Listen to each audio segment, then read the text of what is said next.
అవమానానికి ప్రతిగా రెట్టింపు ఘనతను అనుభవించుదువు గాక. మంచి ఉద్యోగం వచ్చును గాక. పెళ్లి కాని వారికి 6 నెలల్లో మంచి భార్య మంచి భర్త దొరుకును గాక.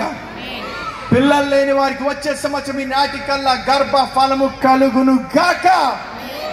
గర్భ ఫలము యెహోవా ఇచ్చు బహుమానం విడుదల చేస్తాం యేసు నామములో.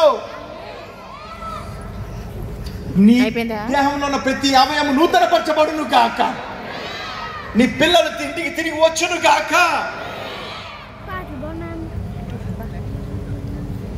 గుడ్డివారు చూచుదురు గాక. మూగవారు మాట్లాడుదురు గాక. చెవిటి వారు విందురు గాక.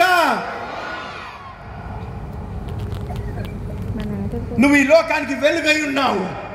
నువ్వు ఈ లోకానికి ఉప్పై ఉన్నావు. దేవుని వారసుడవై ఉన్నావు. క్రీస్తు తోడి వారసుడవై ఉన్నావు.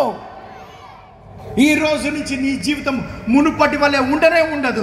ఆ నూతన సృష్టి యొక్క ప్రభావము ఈ రోజు నుంచి నీ ద్వారా ఈ లోకము చూచి ఇది వీరే యెహోవా చేత ఆశీర్వదింపబడిన జనులు వీరే అని వారు సాక్ష్యం ఇచ్చుదురు గాక అని ప్రకటిస్తూ నజరేయుడైన యేసు నామములో దీవించి ఆశీర్వదిస్తున్నాం తండ్రి. ఆమేన్. ఆమేన్. See you tomorrow. ఎవరైనా ఉన్నారు ఇంకా?